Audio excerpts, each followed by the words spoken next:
Because of the obvious threat to untold numbers of citizens, and because of the crisis which is even now developing, this radio station will remain on the air day and night. Officials and newsmen at first discounted those eyewitness descriptions as being beyond belief. However, the reports persisted. Listen to them. Children of the night. What music they make.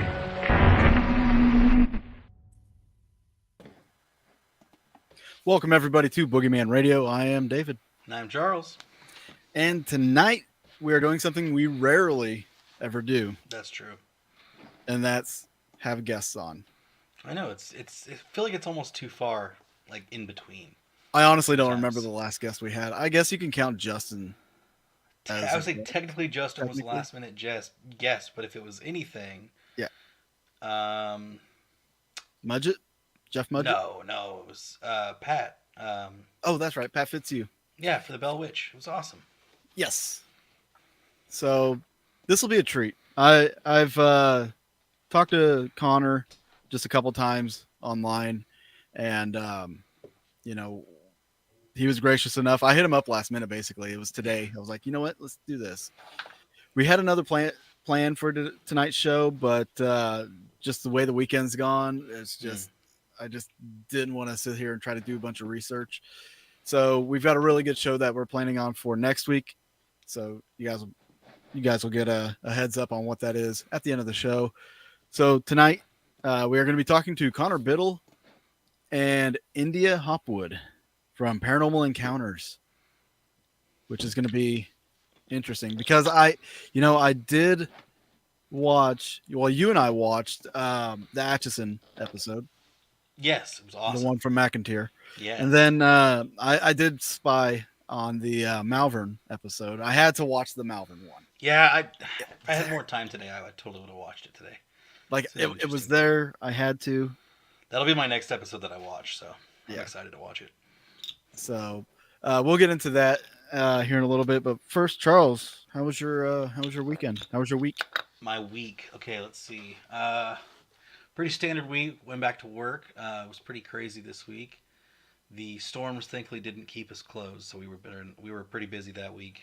Did you guys get hammered up there? Oh yeah, it's just been insanely busy. The course has been packed pretty much every single day. Like not this coming week, but the following week, we have a big golf tournament going on. So a lot of the memberships trying to get in as much golf play as they can before the club is shut down for that entire week. So.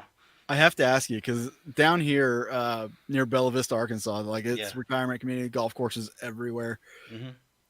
Did you happen to see any idiots out there playing while it was storming? Well, technically, if there's any sort of lightning within, I think it's like 10 or 15 miles of the course, everybody has to be off the course. Oh, so they have no exceptions. Yes, if it's raining, different story. Like you could play when it's raining, but any kind of thunder, lightning, anything, no. You cannot play. Because these people down here in Bella Vista, they are hardcore. 50-mile-an-hour burst of wind, yeah, sure, they'll go out and play and swing balls all day long, but it's just ridiculous. It's insane. I'm not getting my money back for this tee time. We're playing. Right. You hit down the fairway of the first, and it's just like, oh, there goes in the second. Like, just doesn't follow up. But no, it's been a good week. It's been nice. Good deal. Trying to think anything substantial, anything. No, it's been a standard, busy, nice week. It's been great. How about yourself?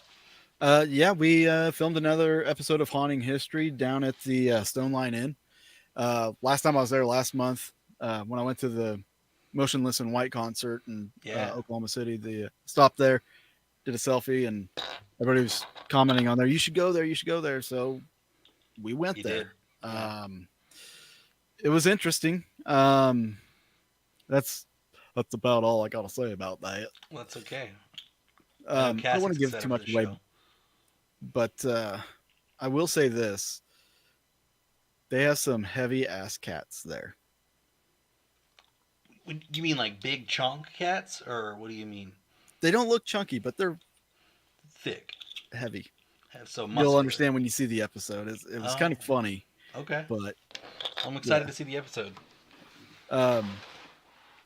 There's one thing about the whole filming, and I think for anybody that goes there, just keep this in mind.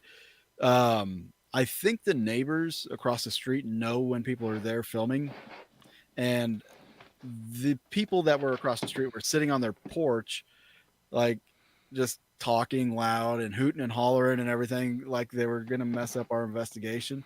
So, like at one point, John and I, we went out to the porch and just sat there and we stared at them. We stared at them until they went back in their house. Good. I didn't want to like say anything verbally and just gonna be a dick about it, but like I'm like, that's what they were doing was not cool. So yeah, no, it's never cool. And watch out for the crackheads. We had one crackhead walk down the street and singing at 2 a.m. It was it was insane. Just people. Yeah, good stuff. Good stuff. Absolutely. Well, let's get into it, shall we? And Josh says, "Hey, good to have Josh back." What's up, Josh and Cassie and somebody else that's in here? And yeah. Well, we'll bring them on here in a second. Doesn't look like they're quite ready yet. That's okay. So before we get into any of that, let me just throw this out there, guys. This coming October, you can stop into Joplin at the Haunting History Paracon, which is October 7th and 8th. We have a good list of speakers. Justin Spurrier, who was the equipment manager for Ghost Adventures, as well as one of the founding members of the founding member of Spurrier Paranormal. He will be speaking there. Jessica Potter, the medium, who was on our show a couple months back, she's also going to be there. She's going to be doing a gallery reading on Saturday, on the 7th. So if you want to get tickets for that, you can. We also have a MUFON and Bigfoot guy, Rick Park, and I swear to God, I'm forgetting somebody. I know I am. Oh, this is going to kill me. There's other people. We have people that aren't even speaking that are going to be there. It's going to be a great time. I'm so excited for this con. Yeah, the concert on Saturday with Josh Hurd and Randall Shreve. It's going to be amazing. And we're working on some locations for investigating. So if you guys want to come down to this Haunting History Paracon, it's going to be an awesome time. We got some great hookups from the Kansas City Comic-Con from, what was that, last week? 2 weeks? Yeah. Last week. Not last weekend, but the weekend before. So yeah. 2 weekends. Got some great contacts there. Some guys. The guy that did the Krampus outfit, I think he's coming down. Best cosplay. So he's going to come down. He's got the really Jeepers Creepers vehicle. He's got the Jeepers Creepers costume and stuff. Like, get a picture taken with that. That's going to be awesome, especially in October. Yes. But we've got that going on. Hey, Denise, what's going on? I just want to say, too, Lori, it's never just you. You are a valuable part of this. Unless we're playing trivia, then it's Unless we're playing, that's the story. But that's okay. That's okay. She's still a valuable part of it, though. That was a lot of fun, by the way. My mom, she watched that show. She's like, it seemed like you guys had a great time. There's no way for her to comment, so, but she liked it. Yeah, it was a great time. And also, guys, if you want to help support the channel, you can jump over to the Haunting History stores, hauntinghistory.threadless.com, pick up some of these shirts. I'm wearing one right now, in fact. But we do have a Boogeyman Radio shirt, which is featured right there in the center. Wear it, show it off to your friends. And also, tonight, after this episode, you can join us on Patreon. The link's right there in the bottom, patreon.com/Boogeyman Radio. Join the After Dark, and you can get extra show for that. So, all right, it looks like Connor is settled. Awesome. We got the thumbs up. So let's bring on everybody from Paranormal Encounters, Connor and India.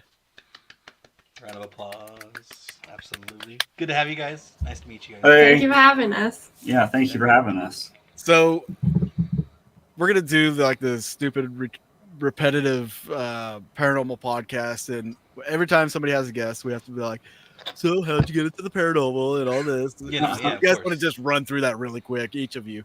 Sure. You want to go first? You want me to go first? She's like, he psyched me in. All right. So my first paranormal experience, I grew up in a house in Goshen, Indiana. And just to give a short story of it, I was sleeping my brother and I shared this room on the second floor. And I was sleeping one night, and the hallway light was on. I was a little kid. I was scared of the dark. My brother's bed was directly across from me on the other side of the room, and trying to lay there one night, trying to go to sleep, and I saw this like white, looks like I guess you would say it was an orb, like people would call it.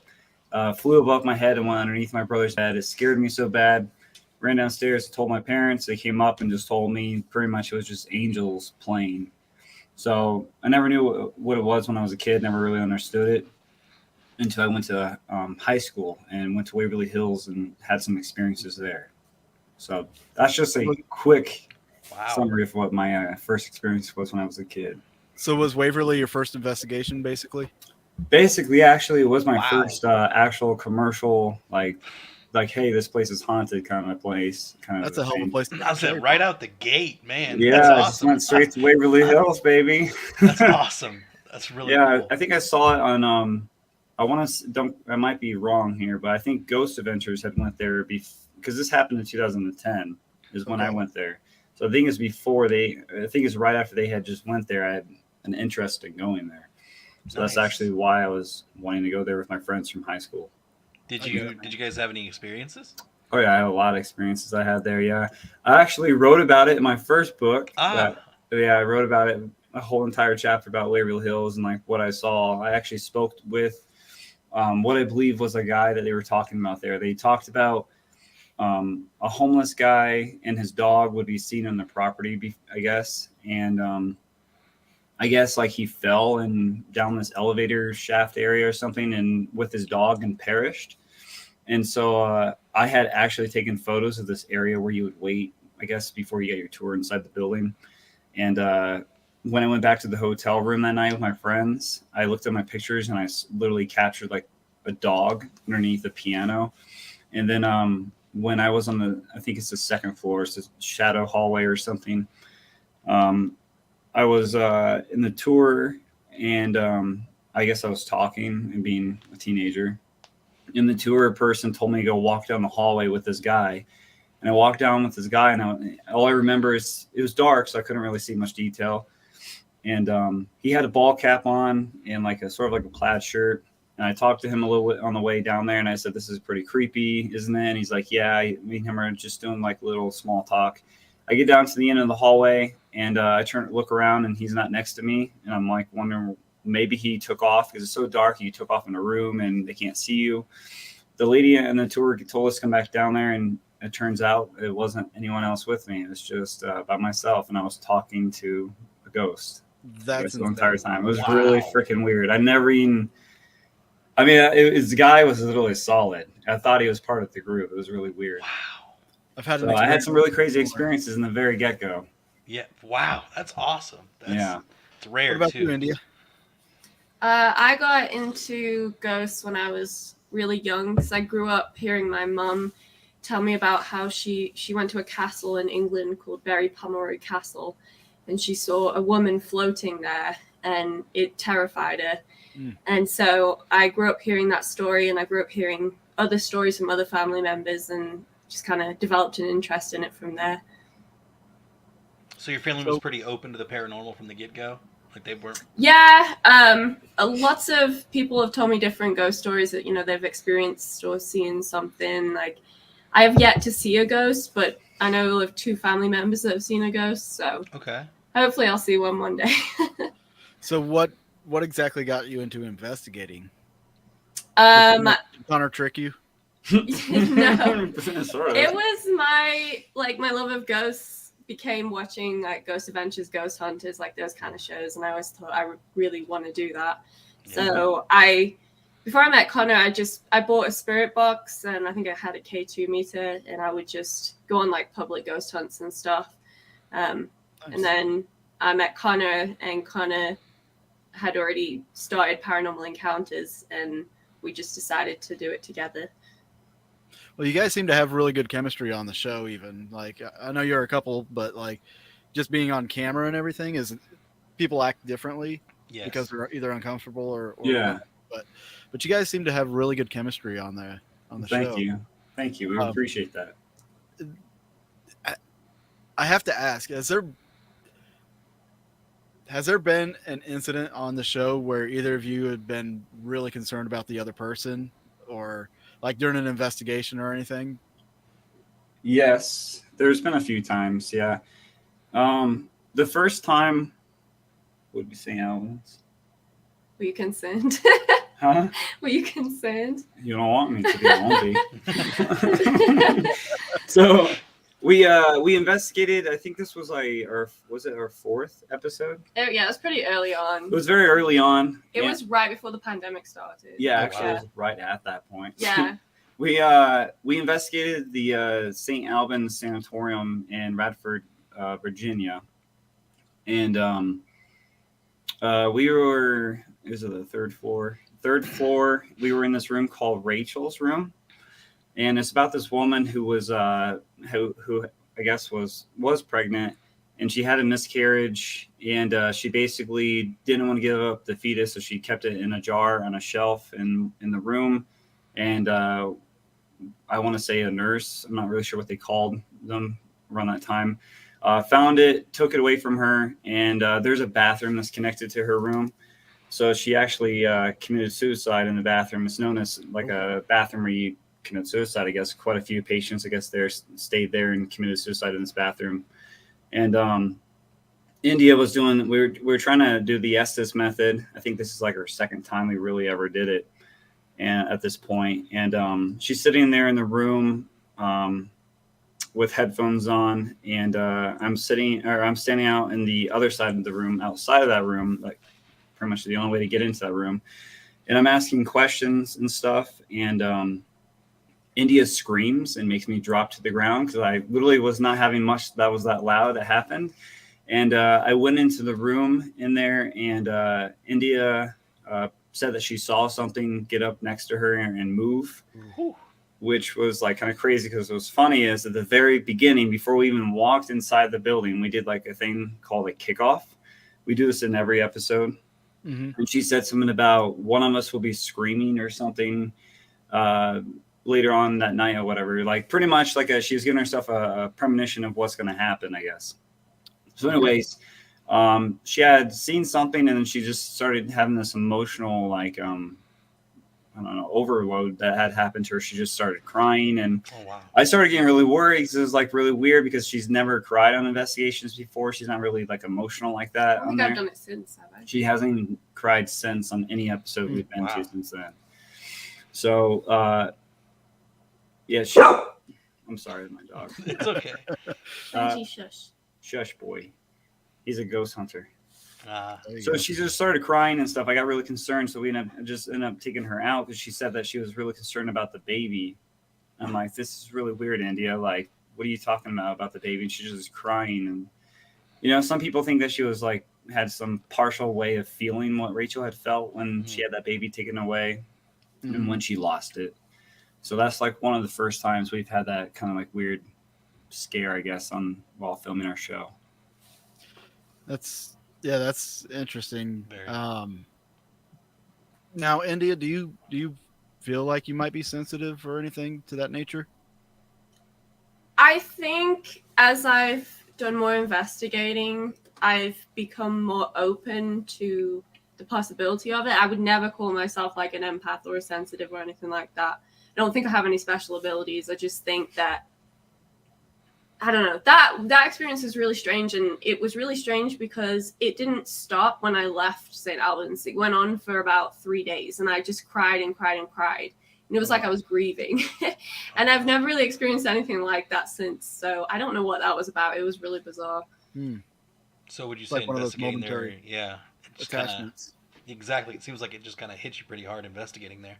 Yeah. Wow.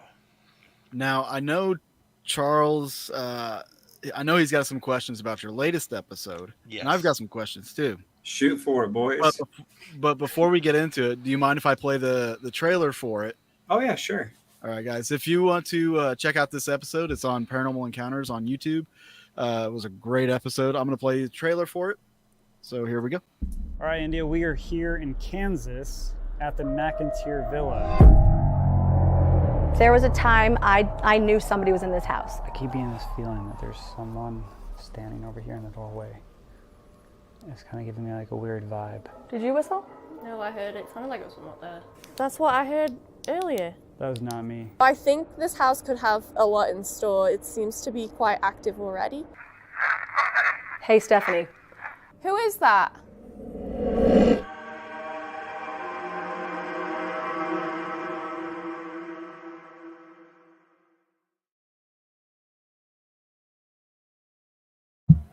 That last shot was great. So I think we were there right after you guys. Yeah. We were there last weekend. Yeah, you guys were there after us, yeah. Yeah. So that's crazy. Now, the reason why we have so much to ask you is because throughout the episode, you guys had some experiences that we had. Oh, really? Yeah. Almost identical experiences. They just happened, I would say, in somewhat different locations. Well, not somewhat different locations. They happen in different locations. Interesting. But, you guys kept hearing a random whistle, right? Yeah. It was really weird. So we heard ours down in the basement where something supposedly crawled on the floor, or not crawled, crawled on the ceiling. Mm-hmm. Okay. We heard a whistle down there, and we caught it on the recorder, and we were doing a live stream with Boogeyman Radio with on the show, and they were able to hear it in real time. So it was really cool to catch that and have that happen. Now the thing that I wanted to ask though to start it off, was there anything while setting up that happened that didn't make the show? Yeah, we were in the basement and we heard a chair dragging upstairs, like on the first floor. Wow. And of course we weren't recording when that was going on. Yeah, that's exactly like when we were doing a walkthrough. That first walkthrough we did, we had a few incidences happen. And so, did you guys feel any spider webs anywhere? Like any weird feelings along the arms? Okay, I'm just curious because it wasn't on the show, so I just wanted to throw. No. I thought you meant like literally a spider. Oh web. no! I would literally be crying. That would be scary as crap. I'm right there with you. But you know how they say that if you, I'm trying to find the best way to say it. It's like if you feel like a spider web feeling on like an arm or something where it feels like you. They say it's like you touched something or you went through something. Mm-hmm. So we had that happen to us a couple times. The first time was in the hallway going to the back staircase that goes up to the attic and downstairs, or down in the attic, right? I believe that's what it is. We had that happen. I had it happen on my back of my arm. And then Dave had it happen when he opened the door to the basement. Something hit his arm. Or it was not like full on hit his arm, but he could feel the spiderweb effect. I reached up there immediately to try to see if I could feel it. Nothing happened. So we go down to the basement. He had the heavy feeling come over him. Was there ever any room or any area of the villa that just felt weird or felt off? I mean, for me, the basement was just freaking weird. Like, I don't know why. It was just like the basement had a different feeling. Go back. The one room that I would not sleep in was the room with that big antique bed in it. I just did not like that room. Was that? I think that's the room where people got their foot pulled. Was that room? It's directly across from the library. Yeah. Yes, that's it. Yeah, that's it. Yeah, everybody was saying, "Oh, it's the library." Like we didn't get anything happening in the library. For some reason, that room I just didn't like. We actually played chess at the end of our investigation, and we sat up there just like playing chess. We didn't hear anything either in the library or out in the hallway. Like it was quite weird, but I don't think we had anything happen to us on the second floor at all. Really? Mm-hmm. We were actually taking a break, and it was like not long after we had come up from the basement. We were FaceTiming David from Paranormal Quest, and we were just talking to him because they were just there not long ago either. And we were just saying, hey, we're hearing like footsteps and stuff like that. And then this is one of the things that wasn't recorded. I wish we were recording a camera. We were on FaceTime. Also, out of nowhere, we hear this loud, like thunderous, like crash on the second floor above us. It was so loud, it literally made me jump out of my skin. I was like, what the hell? Yeah, he was like, did you definitely lock the door? Yeah, I definitely locked it. Because like we were walking through the house and we could hear footsteps like crazy, like it never stopped. And we go up to the second floor and like it stopped. I'm like, what the hell? So we'd go up to the next floor, the attic, and we were hearing stuff up there and it would just stop. It was like, it's really weird. It was like more of like a cat and mouse kind of a thing. Yeah. It was really freaking weird though. Like it did feel a little creeped out walking through the place. I kept feeling like we were getting watched. That's how it felt when I was there. I felt like something was just there with us constantly, but I just never, for some reason, I found that we had more, I would say, luck, or more things happened on the first floor. We spent quite a bit of time in Goldie's room, or where Goldie's chair is and stuff. Yeah. We had a REM pod sitting in the chair, and it would, every time we weren't in the room, it would go off. Now, there was a few times that we were in the room that it would finally go off. I know the first time that it went off, I think you had just left the room. Yeah. I had just left the room and it went off, and I went back in and it stopped. Yes. I left the room and it went off again. I went back in and it stopped. Yeah. And then later, we were in there filming, and it starts going off, and I turn the camera over towards it, and it stops. So I turn away, and it starts again. And I go back with the camera, and it stops. And I turn away, and it'd go back on. And, you know, REM pods aren't supposed to react like that. Mm-hmm. So, like, that was very peculiar. And what you were experiencing with the cat ball when you were up in the attic, the cat ball that was downstairs that you guys didn't have a camera on. I about became death number 10 in the house. I kid you not. I don't know if you guys saw my shoes. Yeah. But he was up and down those stairs, and steps in. I built my cardio in that episode, but yeah, I almost fell down the stairs trying to capture that thing on camera, because we didn't really have much happen, honestly, until around midnight. Once we hit midnight and we went to the attic, after we did our walkthrough, things just like changed. It was just really weird. The correlating evidence, which was, I thought, or the chain of events that happened between the cat ball, the sound on the stairs, and then the REM pod in the doorway, that was fantastic. Oh my God, it was so cool. I was like, it was really weird. It was so much louder, like in person, than it was on camera, because we didn't have microphones actually connected to our cameras. It was, and we were wearing lavaliers, so I was just trying to work on getting which audio to get you guys to hear it the best, but it was really loud. It was really freaking creepy. You could hear the creak on the stair, like somebody came up or down the stairs, and then the REM pod, and then the cat ball. Was like, somebody is seriously messing with us. It was all, like, everything for us happened in that stairway. Yeah. It seemed like it. Like, there was so much that happened, and that was the back stairway leading up to the attic. Yeah. So it was. So I couldn't remember. So did you, at the end of the episode, was the door locked or was it not locked? I couldn't remember. It wasn't locked, but I did shut it, and I made a mental note of shutting it before I went to bed. So I know I shut that thing. I did not lock it though. Yeah, I mean, obviously in the camera footage, you could hear it just. Yeah. Right. The thing is, it stayed shut for hours before it decided to open itself. Yeah, and it's not exactly like super flimsy to open, and it is kind of like a more of a resistant kind of a thin door to like open as well. I mean, that thing woke me up, and I was like, what the hell is this? I was like, I thought it was Stephanie, the owner, that was coming. I'm like, but she told me she lives like an hour away or something. And I'm like, why the hell would she be here at 7-something in the morning, 8-something in the morning? That's an hour drive. It was like, it opened, you could hear it creak open a little bit, and then a few minutes later, it opened a little bit more, and then it waited like 45 minutes, and then just that massive noise, just like it opened all the way. So, all right. So real quick, I do have a question in the chat, and Josh is asking, what is your favorite piece of equipment, and how do you feel about phone apps for investigating? Favorite piece? You know, like, we're not people who use a lot of equipment, so it's like, you know, like this episode that we just filmed on, we used to use the portal like all the time. Like, the portal is the one tool that we'd always go to. It kind of like is what kind of like made our show be put on the spot after the second episode that we filmed at this family's home. And then we tried to use it at the villa, and it just never worked. It just so happened that it was just us, which was technically, I guess, if you want to call that an equipment piece. It was just us walking through and just experiencing it and just opening ourselves up to see if there's anything in the house. Well, you are the best. Like, when it comes to investigating, I feel like we are the best tool that we can use for investigating. Because once you start paying attention to your body's senses and the atmosphere and how fast it can change, it's just amazing. My favorite method of investigating, my favorite piece of equipment would be a camera, because my favorite way to do it is to leave the cameras running while we go to sleep or while we leave or whatever.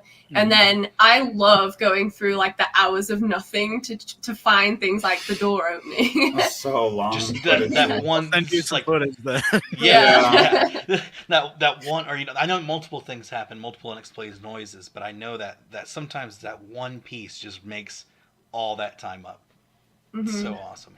To answer the second part that I didn't answer to that about the phone apps, the only app that I think we haven't really used those phone apps, but the only one I'm more interested in probably using here soon is the Ghost Tube app by Amy and Jared from Amy's Crypt. Yes. I've seen a lot of people use it. Our friends at Paranormal Quest use it all the time. And they have some really weird stuff. Their last episode, they were at a cabin, and the coincidence of this is literally slim to nothing. They were walking out of this cabin because Dave just had this really weird experience of like getting water or something in his arm out of nowhere. So they were walking out of the cabin, and the Ghost Tube app is on a phone, and they left it in the building, so they didn't really hear this going on. And as they were walking out, it said, "I can't follow you." Like it was like two different words right after each other. And it was really weird, the coincidence of them walking outside and saying, "Can't follow you." So it had me really interested in trying it out now and seeing if we can capture anything. Because there's some places that we're planning to go to that the spirit box already we know won't work. So we're going to try to use that as an alternative just to see how accurate it is and things like that. Yeah, I've seen it used on their shows several times, and it's got my curiosity piqued too. And I'm not one that really puts a whole lot of stock in apps and everything, but it is an electronic device and can potentially be manipulated. So and I trust Jared and Amy.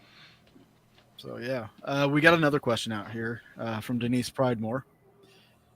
Is there a place that had less activity than you expected, or that may not be haunted?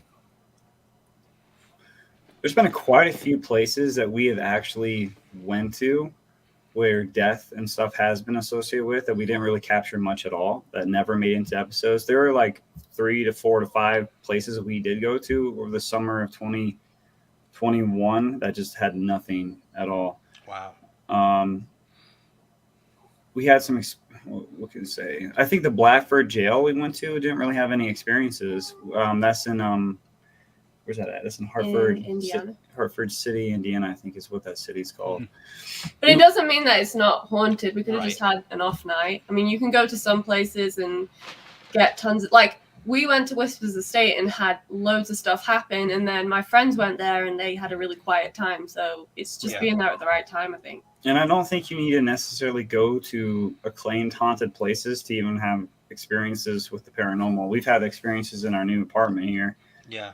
I mean, it could be because stuff follows us home from places we go to, or they just follow us. But regardless, I don't think you need to go to somewhere and experience something paranormal. It can happen anywhere. It happens all around us all the time. Some of us are just so closed off, we don't really realize it because we're more open when we decide to go to haunted places. Yeah, it's like taking a shirt out of the dryer, putting it on, and you got a sock stuck to your back or something, you know? Yeah. It's just kind of like that, you know, the energy just sticks with you after you go to 2319. So I was watching the Malvern Manor episode, and Connor, you had something happen to you.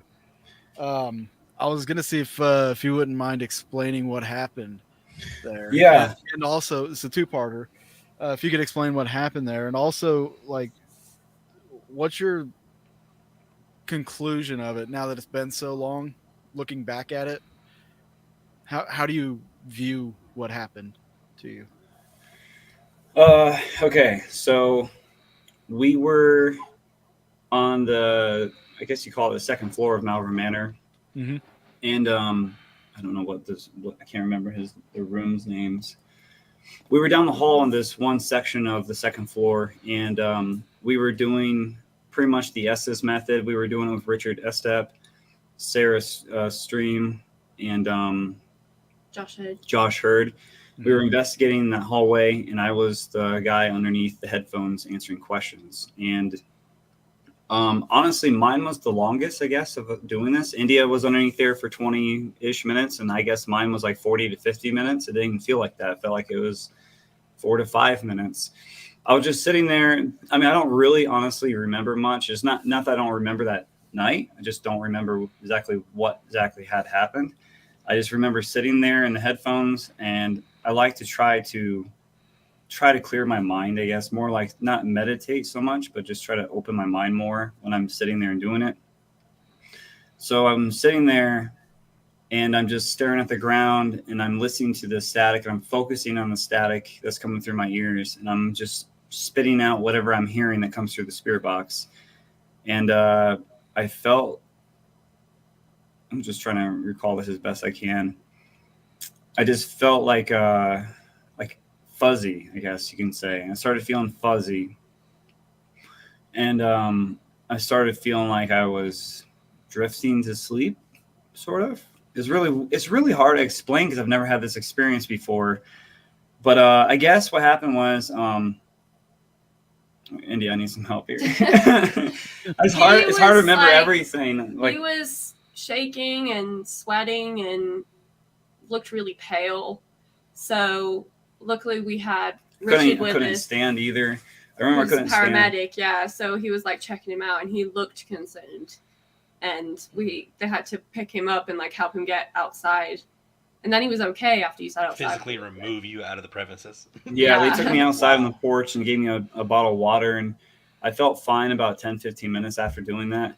But honest to God, I really have no idea what exactly it was. People have said, oh, he had blood pressure, or blood sugar or whatever. But we just ate literally like before the investigation. I was fine. I never had this type of thing happen before. I just felt like I was in a trance, and I guess I lost track of time. I was just in there for like 40-50 minutes or so, like just sitting there with the headphones, answering questions. We did have a lot of responses come through that we never showed in the episode that are not appropriate, I guess, so much for putting it on the episode, that correlated to what was going on in this room, or what was reported to have had happened in this room. The rape room area. Basically. Yes. Yeah. Okay. I was wondering which room you were in. Okay. Yeah, I don't remember the name. It's making the more room. sense now. I think it's 217 on the right. Yeah. 217, 218 or something like that. Yeah. But yeah, I just I guess time slipped by me. I sat there for so long, I didn't know it, and I just when I was more consciously aware, I guess, of what was going on when we were done, because I said I was pretty much done. I was just not able to stand. Like India was saying, I was sweating. I felt really freaking weird. I felt off. I have no idea still what that could have been or what that was. I still think a little bit about it, but I don't know. I never had the experience before. I have to have more of those experiences to really put my mind on what I think it was. So India, whenever this was going on, what was your reaction, and what do you think was kind of happening in this moment? I didn't really know. I was just concerned when he was like really pale, and he was shaking, and his breathing sounded kind of off. So I didn't know what was going to happen. I didn't know if that was the end of the episode. I didn't know what was going to happen, but you pulled through. It'd be a hell of a cliffhanger. Yeah, I think he probably just was under there too long, and he just kind of, I don't know, maybe they drained you of your energy or something. I really don't know. Did you guys notice any activity around you, like the following days after that? We had that weird thing with the bird, but that's not. Oh, that was before. We had a bird with our car. That wasn't before, was it? It was the day after. Oh yeah, it was when we were on Velisca. A bird flew into the windshield when we were on the way to Velisca the next day. Yeah, it was freaking weird. Wow. I killed the bird by accident. I feel so bad. Rest in peace, bird. But you're listening. You didn't mean to. Yeah, I didn't mean to. Sorry, bird gods. Don't haunt them. Yeah, Ron is asking where we can find their program. I just put it in the chat. Yeah, I was just gonna say, Paranormal Encounters is on YouTube. It's on. Didn't you have it on Amazon? Yeah, it's on Amazon. It's on Tubi. It's on Plex. It's on quite a few platforms actually, but not all the episodes and everything extra is all on our YouTube channel. There you go. So out of all of your episodes that you filmed, or I guess not necessarily episodes that you filmed, but places that you've been and investigated, which one stands out the most? Of course, stands out the most. Which I would say is so either your favorite place or where you had most of the activity, or whether good or bad, or which one always like, man, if I could go back there again, I totally would, or just stands out to both of you? Mine for me right now, I just wrote about it recently, so my mind is still fresh about everything. It's basically Whispers Estate is what we walked in that door of this house and had activity nonstop throughout that entire night. Captured a little girl screaming on audio for like minutes. It was freaking weird. It was the weirdest experience ever, and it was one of the greatest things that I had captured audio wise while filming our show. Okay, and is this an episode that you guys have, or is this? Mm-hmm. It's called Whispers Estate. Okay, perfect, awesome. Now, what about you, India? Probably it's either Whispers Estate or the very first house. No, not the very first house, but the first like residential that we did that really made our YouTube channel explode. It's just called A Haunted House, the first one, and we just had really weird stuff happening the entire time we were there. Okay. And we've been to that house a few times. Like, we're friends with the owners, so that place is one of my favorites. Now, speaking of residentials, do you have kind of a set of rules that are different when you go into residentials that are compared to, places like McIntyre or Malvern? Yeah, commercial, where nobody's living there or anything like that. Do you have basically just like a set of rules, or do you make sure that nobody's there when you investigate, or can the people come along and stuff like that?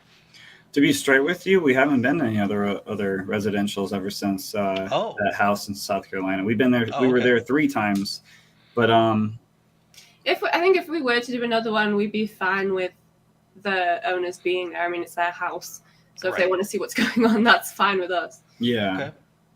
And we were there when we were at that family's home. We were more so documenting it more so for the wife, so she could kind of like have closure that she really is experiencing paranormal activity. So it wasn't so much that we were trying to make a episode out of it. We were just trying to document everything that was going on, and just so happened to be a really freaking crazy night. And she got to experience it, and she got that peace of mind that everything is real that's going on. And so is the husband. The husband wasn't really believing so much. I think he was just saying it was rats or dogs or something like that. So I think that night really opened up his eyes to realize, like, wow, this house might really actually be haunted. I might not just I shouldn't be pushing it off so much, kind of a thing. Yeah. The actualization that people get whenever, you hit them with like something that they can't really dismiss. It's a beautiful thing. Yeah. And I know a lot of investigators nowadays, they're kind of staying away from the residentials. I'm myself one of those people. But do you guys get hit up a lot for residential cases, or? Nope. Never. Which I would like to do some, but yeah. I mean, I get it. It's kind of, first of all, it's hard to find them. Credible ones, I would say, because like there's so many things and factors that could go into it. And I think if we were to do one, you're talking about rules and stuff like that, I think I would do a little bit more research into making sure that we're not famous. I'm not going to say like, oh, let's just get 5 minutes of fame. We're not like that. But I'm saying like, as far as like making stuff up or going to murder us or something like that. Right. Hey, come to my house. It's haunted. Yeah, my first thought when we went to this house in South Carolina, I was like, God, India, we're going to get freaking murdered on an episode. And we're going to be It's because it's like in the middle of nowhere. So we had never met these people before. And I mean, it turns out they're like really good friends now. But, when you're driving into the middle of nowhere and you see this massive house, you're like, oh. And you've never met these people before. You're just like, you start replaying scary movie scenarios and stuff like that. Yeah. I've been in the woods of North Carolina and Tennessee and stuff like that. So like Wrong Turn kind of plays in your head. Yeah. Too many horror movies I've watched. But so what was the actual worst investigation that you've actually done? What was the nastiest, grittiest, worst, straight up, never touch it again investigation? Are we talking about like the conditions of the place, or just like the people, or whatever stands out to you? If you want to go with people or both, the one's fine. Because there's always the good, happiness, wonderful, all things happen, but there's always the side that people don't really see. I'm not gonna, just out of respect, even though it wasn't really respectful what this person did, I'm not gonna say the location or the person's name, because I can't totally fine. Remember the person's name, but we took a whim on this place, and it was reported to be haunted. I Googled it online and found it. So when we were living in South Carolina, and we were filming, and we had it was like a house, and we were filming. It never made it into an episode, so don't go looking for it. Don't. It's not an episode. I'm just trying to figure out how to say it. India doesn't matter where it was, but India was doing, you know what I'm talking about. India was doing the dowsing rod session, and we had one of the craziest dowsing rod sessions ever. Like, we had a full-blown conversation, detailed information about this person that had died there, this woman and this little boy. And it was really, really good. This was like, for the episode, this was like our piece of the episode. And I was with this guy, the owner, and this guy behind me who was his friend. And India was directly in front of me, about 10 feet or so, 20 feet. And she's sitting down on the ground, and she's doing the dowsing rod session. And I'm filming this, and I had a static camera behind me, behind all of us. Mm-hmm. And I'm filming India, and I'm leaning against this wall, and they all lean behind me. And the owner kind of like goes down, I guess, sort of like he's crouching a little bit on his knees or something in the film. And he's looking around, and I'm looking at this camera footage because we thought something had happened, and it wasn't. Turns out what I'm talking about is we thought a rock got thrown by a ghost, and actually I caught the owner on the camera throwing the rock. Like, for no reason. It like literally ruined the entire episode. I totally scrapped it. We scrapped it. It was like pointless. Yeah. If someone's going to fake evidence, I'm not going to even bother showing their stuff. I don't even care how much money I spent at this place. Yeah. I'm not going to give someone any kind of attention or show a place, unfortunately, because that's just not right. We don't go to places and fake evidence. There's no need of fake evidence in the paranormal. We had a great dowsing rod session. I don't think this person really believed in ghosts that was with us. He was saying he did. And the dowsing rod was everything we needed, and then he just ruined it. So, well, I'll say kudos to you for being the bigger man and not putting it out there, because I sure as hell would have made an episode out of it, and I would have shared that. We were told we should, but I just decided not to. I just not. I don't know. I just didn't want to do that kind of a thing, But I feel you. Yeah, absolutely. Leave the drama. I try to stay away from paradrama. I get you. I got my own drama on the paradrama. So true. Now, do you guys have a favorite site that you do for research? Is there any sort of sites that specifically you do for research? That's some secrets, right? What do they say in the FBI or the secret agents? If I have to tell you, I have to. It was a question in the chat, so I was just. He must have told that. Okay, never mind. We can't say that for the chatters. Yeah, no, it's totally fine. Now, in like. Yeah, like the places I look up, the website I look at. Like websites? No, not necessarily places that you look up, but where you like to do research on locations. No. Do you ever do any research on locations or anything like that? Nope. Like some people use like newspaper.com or Find a Grave and. More so after. I don't really look at places. We didn't do that for the McIntyre Villa. I had no freaking clue what the hell happened in this place or what was going on in this place. We tried. Diadem House is a good one. Yeah, true. We don't like to, I guess, like subconsciously trick ourselves. So if we're doing the SS method or I'm hearing noises, I'll forget about it consciously, but subconsciously I already know about this and I'll think I'm experiencing it. So it's like gives me false positives. And I try not to do anything like that. Like if I already know the Malvern Manor, obviously I know I've been there before. I know some of the stuff that's going to happen, but I don't know the recent hauntings or anything that people are experiencing. Right. We try not to look up research until afterwards, like doing for narration or just to see if something correlates so we can talk about it in the episode. So we don't exactly look up we don't really have time for a lot of research because there is a massive amount of time that goes into traveling, filming, editing, all of that. Oh, yeah. So we just kind of go off of what we are told by people that we trust. And if there's something that sounds really outrageous, we'll try and follow up on it, but just to validate it or big fat lie.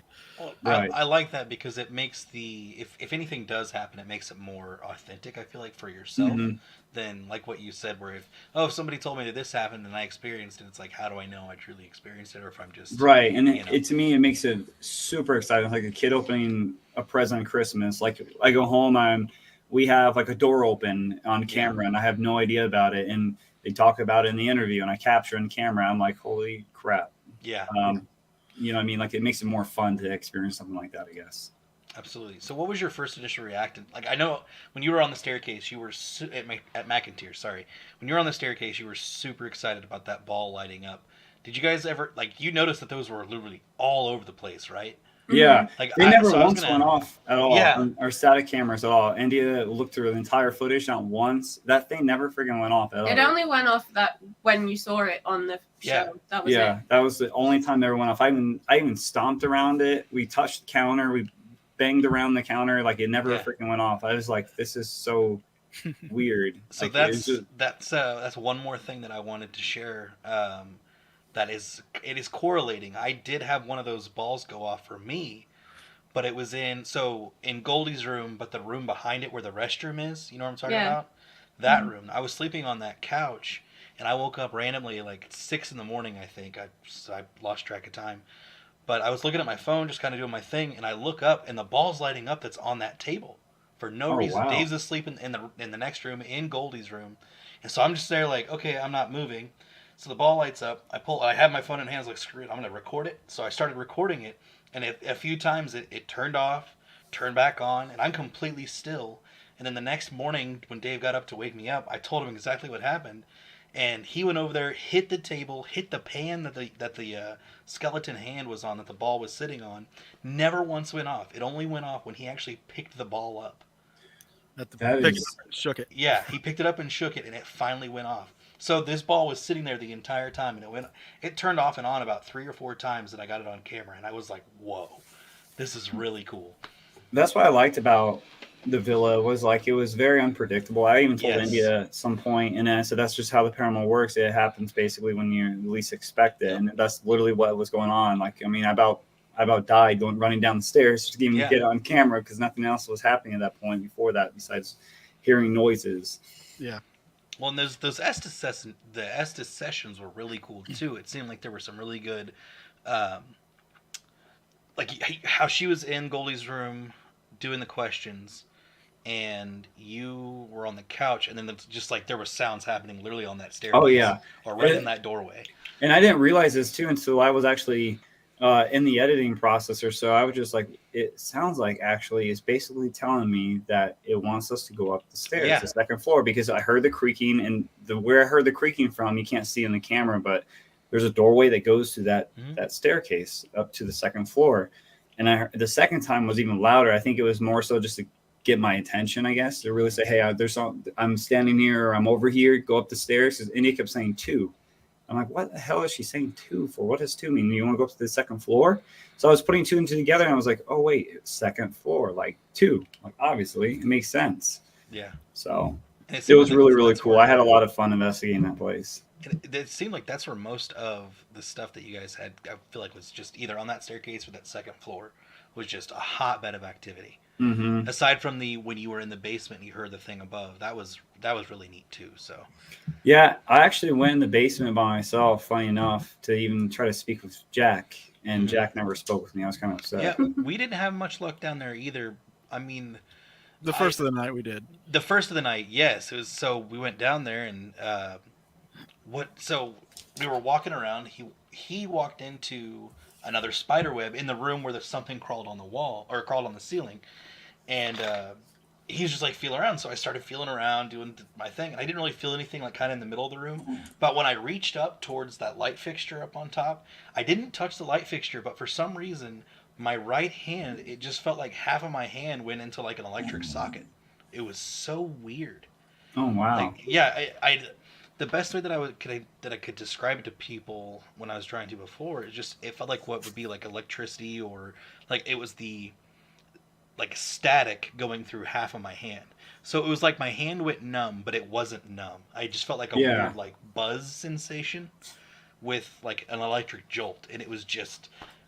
But that was before I even knew about the whole thing, like crawling on the ceiling. I went back and watched. Yeah, I went back and watched Paranormal Quest's episode, and they had mentioned that, and I'm like, oh great! So whatever I did, I just stuck my hand in it, and now I'm connected. So now I'm connected to this place. So it was just. Yeah, I was more so scared of the spiders, to be honest with you, because I could see them all in night vision, and I'm like, my God, this is the only thing that was crawling on the ceiling right now. Just getting all these itchy feelings, like, oh God. Yeah, no. Yeah. I'm scared of spiders, so that's. Well, And once I realized that, I went ahead and checked my hand to make sure I had no spider bites because I don't know how I'm going to react to it. But I didn't find any bites, didn't find any like welts where the spiders would have bit me or anything. So I have no idea. We only seen one spider there, and that was one that was coming down at the ceiling. That was grabbed. Yeah, which I would never do that. So yeah, he just reaches over, grabs it, pulls it over. I'm like, yeah, I'll just let you do that. I'll stay back over here. We saw like a big millipede thing like going up the wall in the basement. Okay. Actually eat spiders. So don't sit on walls. Got it. Or don't lean against the walls. Don't go in the basement. That's awesome. So Malvern real quick. So I haven't watched Malvern, and then we got like 5 more minutes left. And if anybody else has any questions, please throw it out there. At Malvern, was there any specific area that you really liked being or felt like you had more things happen? In Malvern, I'm trying to remember. I know that's a while back. Sorry. No, you're fine. No, you're fine.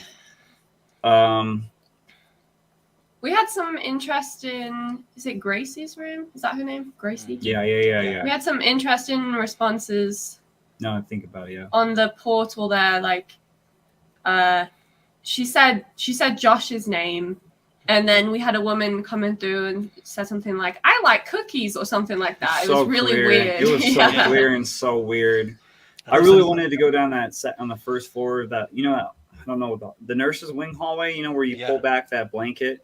The first time I ever went, because I've been there before India and I went there, and when I was in that hallway, I was putting down a boo buddy. This is I don't know how I had the courage. I was down there by myself, grabbing cameras and stuff when we were done filming a segment down there with Richard and Sarah and them.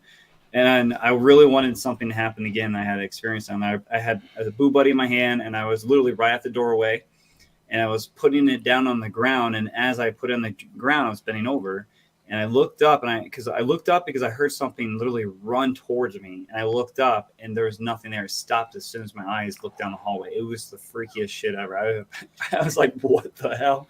I wanted that to happen again to me, and I never did, because I never was filming at that point when that happened last time. So, like you said, when you least expect it. Yes, when you least expect it. Now, big question is, are you guys ready to join me at Garnet? Garnet, I actually have been hearing a lot of stuff about that. Heck yeah, I've been seeing the dolls moving, and then Stephanie was there from McIntyre Villa. She saw like a ball or captured a ball going down the stairs. Is that the house you're showing me? Yeah, that's the house. It's a very interesting place. So that house is literally my top 2 locations that I've ever been to, and I continue to go there. I love that place. But if you guys want to go there, I'll set it up. If you like, I talked to you about doing a crossover episode. Yeah. But when Justin Spurrier is there, stuff happens a lot. I get a lot of stuff there as well. Different people have different. Trying to think of the best way to put this.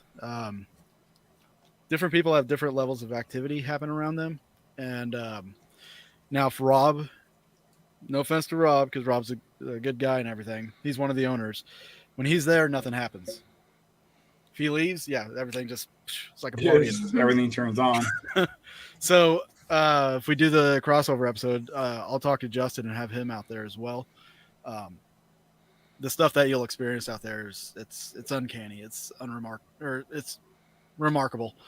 So yeah, kind of looking forward to seeing how you guys would interact with that house itself. Yeah. And how it'd respond to you as well. Is there 2 floors? There are 2 floors. There's a basement and an attic. The attic is somewhat off limits because of the structural integrity of it, but I think we might be able to get a camera up there if you wanted to do that. I know you don't want to hear all the experiences and activity before going in there and everything, I'm sure, but I've had some activity up there. I've had activity all over that place, and if I see a doll fall off a shelf, I'm down the stairs before you guys can blink. It won't be off the shelf; it'll be off the door. Oh yeah. I'll make a new staircase. I don't know if he would let me show it. I've got a video of Justin's son had 2 of his friends there, and they're in one of the rooms, and there's a bunch of dolls all over the place. And one of the dolls fall and freaks out one of the guys. They put it back up, and Justin comes in. And Justin asks for this certain doll to come out of the rocking chair that's in this room. And a doll comes off the shelf. Everybody turns to that, and then the doll comes out of the rocking chair. Like, it's leaning back. It comes all the way forward and out of the rocking chair. Oh, I think I've seen that video. Is that on their Instagram? It might be. Yeah, I think I saw that video. I was like, that is really, really weird. Yeah. There's some crazier things that happen there. Straight poltergeist activity there. And it's actually, I believe it's intelligent, but I don't believe it's human either. Yeah. It's not a demon. I'm not going to say that. I'm not a guy.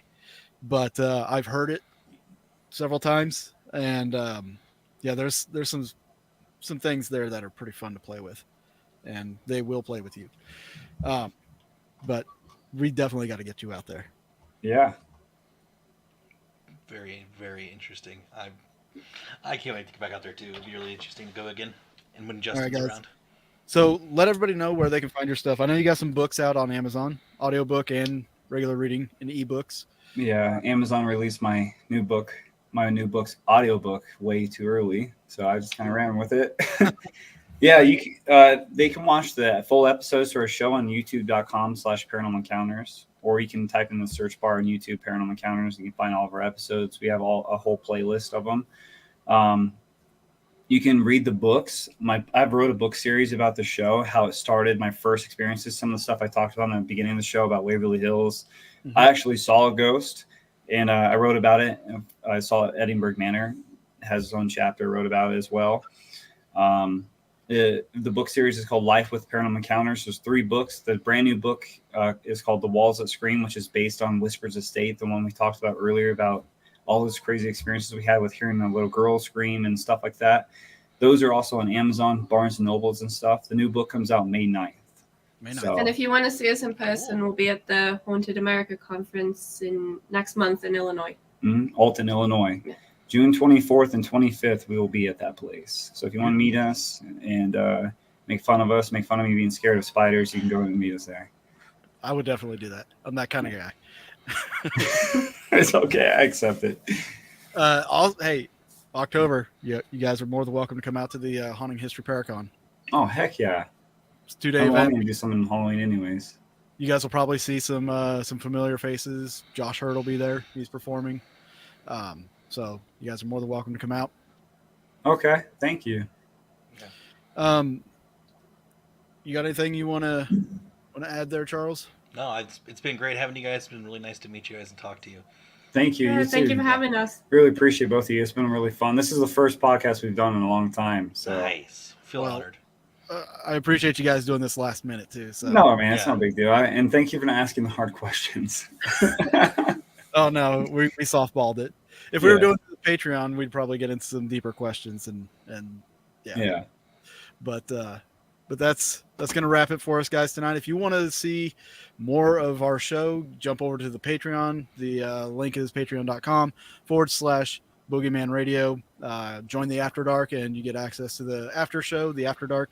And for those of you that are patrons, we'll see you there. And for those of you that are not, thank you for joining us. Good night. And we will see you next Tuesday when we will be discussing the Amityville case. Dog had to get to say it. It's totally fine. Dog had to. Look, you didn't ask me any questions. Yeah, why was I on the show? I'm so sorry, guys. I'm sorry, Benji. Benji wants his 5 minutes of fame. He hasn't been in an episode in a long time, so he's just trying to be a big mouth. Trying to get up 15 minutes. Have a good night, everybody. Take care. Thank you, guys. Bye. Bye.